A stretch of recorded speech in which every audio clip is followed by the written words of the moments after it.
नमस्कार, यूसीएन विशेष में आप सभी का स्वागत है। मैं हूं संपदा और अब जैसे कि आप सभी जानते हैं, हमारे सबके फेवरेट संक्रांति का महोत्सव अब आने ही वाला है। और कोई भी अगर हमारा गैदरिंग हो, फैमिली फंक्शन हो, शादी ब्याह हो या कोई त्योहार हो, सबसे पहले अगर याद आता है तो है ज्वेलरी कलेक्शन। क्योंकि सजना संवरना ये एक महिला का सिर्फ शौक नहीं, उसकी ताकत भी होती है। तो जब हम बात कर रहे हैं ज्वेलरी कलेक्शन की और रोकड़े ज्वेलर्स का अगर हम नाम न लें, ऐसा तो हो ही नहीं सकता। तो आइए इस संक्रांत विशेष में मिलते हैं रोकड़े ज्वेलर के डायरेक्टर श्री राजेश रोकड़े जी से, और हमारे इस मौके पर सोने पर सुहागा कह सकते हैं, उनके साथ है उनकी सौभाग्यवती जी यानी कि मिसेस अनामिका रोकड़े जी भी, दोनों भी हमारे साथ हैं। दोनों का आप सभी का स्वागत है हमारे इस कार्यक्रम में। और सर, मैंने शुरुआत में भी कहा है कि संक्रांति का महोत्सव आ रहा है और इस साल का ये पहला त्यौहार है, और त्यौहार कहते ही ज्वेलरी याद आती है सबसे पहले।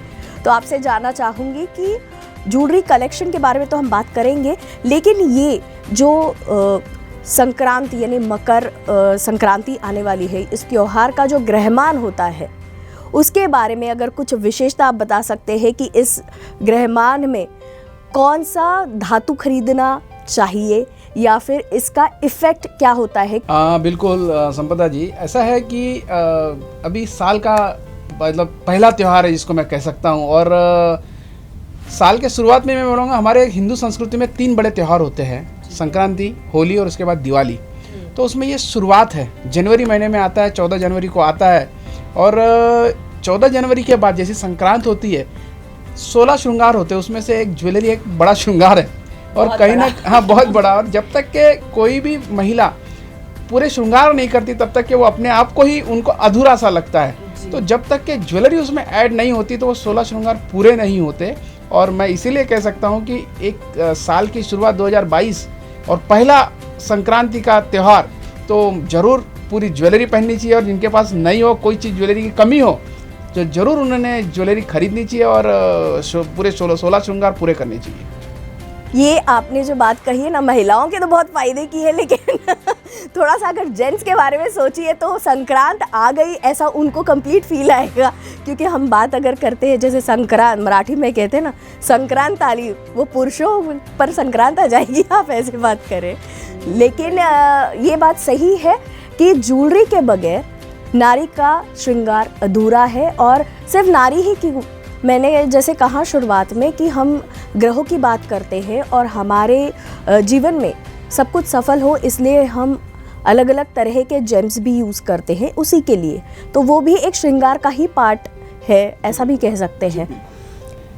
ऐसा है कि जैसे कि सब जानते हैं कि सूर्य देवता अपना स्थान चेंज करते, अपना जगह चेंज करते हैं। और इसी वजह से ये जो योग बनता है अपने आप में एक अद्भुत योग होता है, जिसे एक प्रकार से कहा जा सकता है कि अमृत योग बोलिए या गोल्डन मूवमेंट। एक अच्छा कि एक इस समय में अगर कुछ खरीदारी हम लोग करते हैं तो निश्चित तौर पे उसका फ़ायदा बहुत ज़्यादा अच्छा होता है। मकर संक्रांति के एक इतना अच्छा, मतलब मैं तो भी यही कहूँगा कि हर चीज़ में अच्छा ही देखिए आप।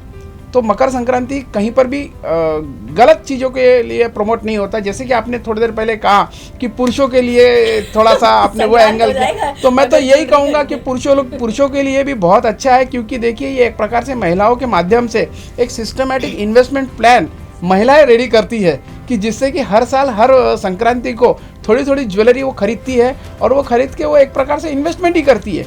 मतलब ये देखिए पते की बात कही आपने, इन्वेस्टमेंट भी हो रहा है, उसका श्रृंगार भी हो रहा है, तो हर चीज़ अच्छी है। और साइंटिफिकली भी गोल्ड ज्वेलरी पहनना, डायमंड्स पहनना, जेमस्टोन्स पहनना ये अच्छी बात है। मतलब जिनके जो ग्रह होते हैं उस ग्रह के हिसाब से वो कभी भी फलदायक ही है वो। बिल्कुल। और मैंने ये सब मजाक में कहा था, लेकिन ये बात सही है कि जो मकर संक्रांति है, हम वैसे अगर देखा जाए तो इस फेस्टिवल का जो एक टिपिकल कलर हम कहते हैं तो ब्लैक होता है। जनरली इसको अशुभ कहते भी हैं कई लोग, लेकिन संक्रांति में खासकर काले का ही महत्व है।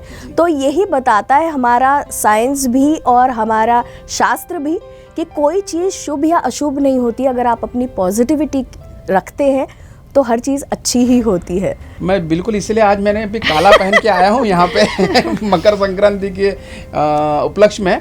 और देखिए, आपने जैसे अभी काला रंग के बारे में बोला, तो काला रंग देखिए भगवान ने ही हमें काले रंग से शुरुआत की है। हम अगर देखेंगे हमारे हेयर्स, हमारे बाल काले रंग से, तो कहीं ना कहीं यह रंग कभी भी अशुभ नहीं हो सकता। अच्छाई है, हम अच्छाई ढूंढेंगे तो हमें अच्छाई मिलेगी, बुराई ढूंढेंगे तो बुराई मिलेगी। इसलिए मुझे लगता है कि साल का ये पहला त्यौहार है, जरूर इसे अच्छाई और खुशियों के साथ तिल लेके अच्छी अच्छी मीठी मीठी बातें करके बहुत खुशियों से मनाना चाहिए और पुराने बातें छोड़ के आगे बढ़ना चाहिए। बिल्कुल, बहुत अच्छी बात आपने इसमें कही है। एक चीज़ मैं ऐड करना चाहूँगी, जैसे बोला कि काला रंग अशुभ माना जाता है। अशुभ तो माना ही नहीं जाता है काला रंग, क्योंकि हम लोगों में मंगलसूत्र को इतना इम्पोर्टेंस दिया जाता है, जिसकी शुरुआत ही ब्लैक बीड्स से होती है, काले मनी।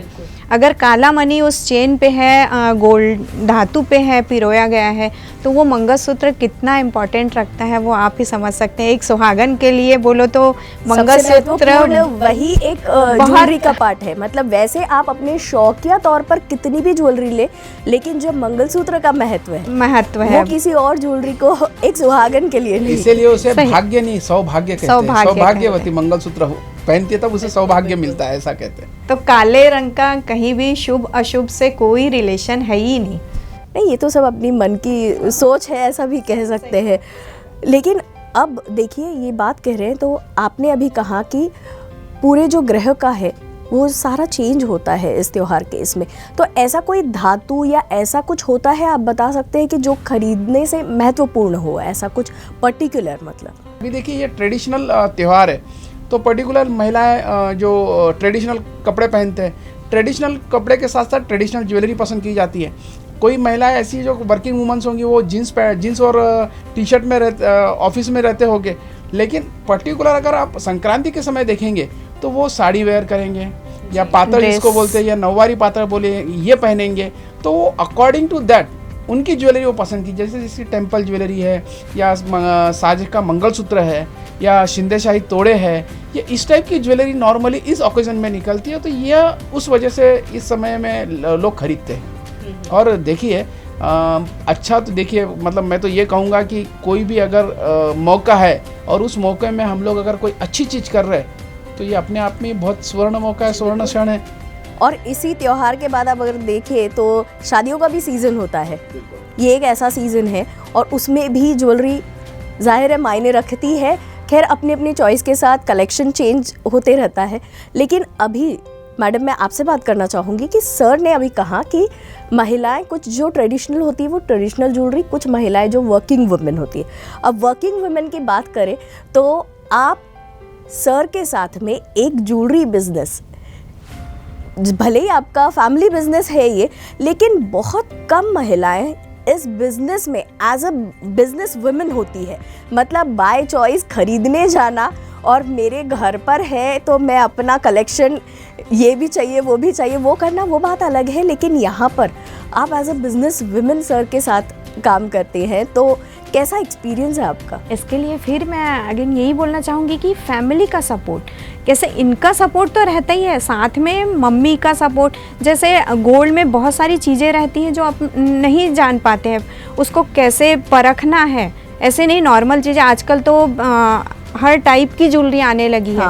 बंधेल भी आने लगी है, सिल्वर की भी आने लगी है, तो ये सारी चीज़ें देखनी पड़ती हैं। तो ये सब फैमिली के थ्रू ही मैं सीखी हूँ और मैं यहाँ तक आई हूँ।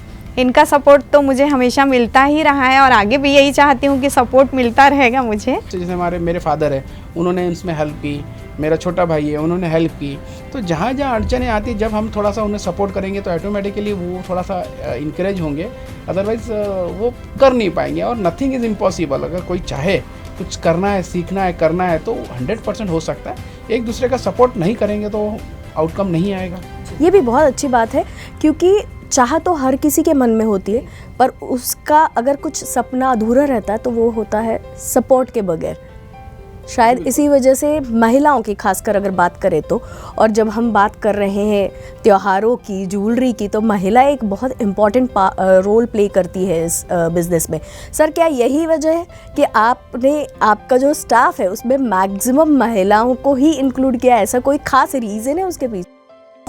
देखिए ऐसा है कि महिलाएं जब नॉर्मली अगर मार्केट में देखेंगे हमारे ज्वेलरी इंडस्ट्री में पर्टिकुलर, तो 80% से ज़्यादा महिलाएं खरीदारी करती है। अगर फिर वो सास के रूप में हो, या बहू के रूप में हो, या बेटी के रूप में हो, तो हम लोग देखते हैं कि 2 जेंट्स आएंगे, 4 लेडीज़ आएंगे, तो उनको पसंद, जेंट्स केवल ठीक है भाई हम पेमेंट वाला इशू हम देख लेंगे, बाकी आप सिलेक्शन आप करिए। तो उनका जो एंगल होता है वो थोड़ा सा अलग होता है। और जैसे कि मैंने कहा है कि एक लेडीज़ एक दूसरे लेडीज़ को बहुत ईजिली कंफर्टेबल में ही रहती है समझाने में, समझने में, और वैसे ही उनके सामने जब बातचीत करते तो वो एग्जैक्ट उनके प्रॉब्लम समझ के वैसा उनको सोल्यूशन सामने देते हैं। इस वजह से हमारे पास लेडीज स्टाफ ज़्यादा है। और आज का ज़माना भी बदल गया है। पहले के ज़माने में ऐसा होता था कि ये काम लेडीज़ नहीं करेंगे, वो काम लेडीज़ नहीं करेंगे, बट आज तो ऐसा कुछ नहीं। आप ओलंपिक में देखेंगे सबसे ज़्यादा डंका लेडीज़ों ने बजाया है। नहीं वैसे तो देखा जाए तो किसी फील्ड में पीछे नहीं है। ये तो कई मतलब पहले से है कि लेडीज ऑलवेज, मतलब आजकल तो पहले का लेडीज फर्स्ट, तो अभी हर जगह लेडीज, हाँ फॉलो पुरानी है लेकिन अब ये फॉलो होने लगा है। बिल्कुल। तो हमारे यहाँ तो, और हमारे यहाँ ही क्यों, आप कोई भी मार्केट में चले जाइए, अगर आप कपड़े के मार्केट में चले जाइए, या बर्तन के मार्केट में चले जाइए, ज्वेलरी मार्केट में चले जाइए, तो आप देखेंगे तो 70-80% महिलाएं खरीदारी करती है। लेकिन आज भी आपके बिजनेस में अगर बात करें तो जैसे अगर पुराने सोने की बात करें कि पुराना सोना देना है और उसके एक्सचेंज में आपको कुछ नया ज्वेलरी लेना है या कुछ है, ये जब काम करने का आता है चांस, तो फिर भी कहीं ना कहीं एक कन्फ्यूजन होता ही है।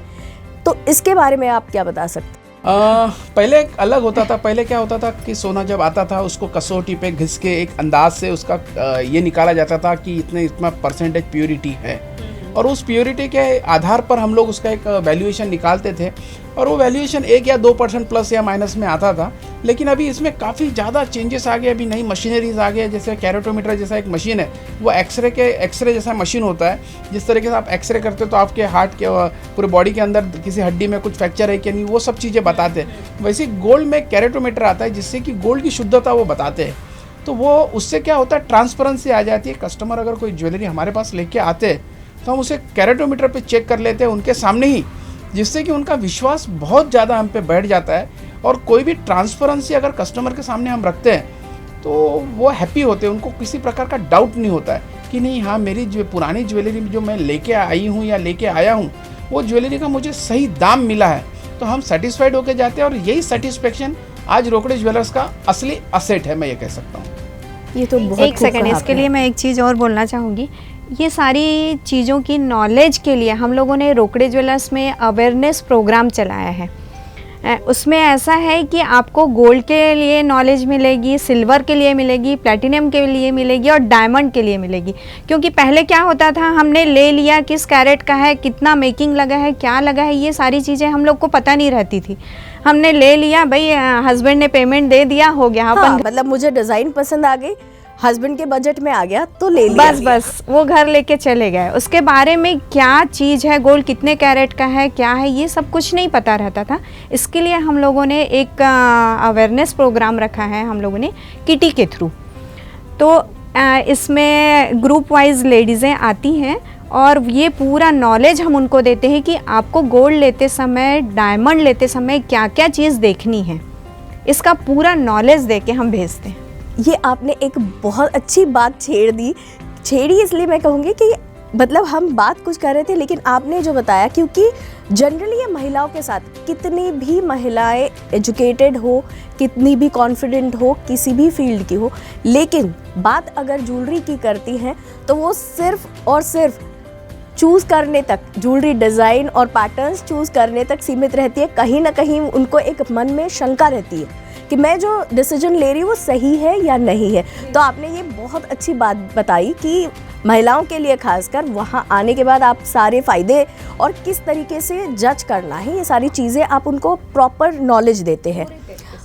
अब आपसे पूछना चाहती हूँ कि ये जो आपने खास महिलाओं के लिए प्रोग्राम चलाया है, ऐसे कई और भी प्रोग्राम्स हैं आपके यहाँ पर होते हैं जो आपके हैप्पी कस्टमर्स के लिए आप करते हैं, तो क्या ये सारी आइडियाज़ भी आप ही की तरफ से आती है?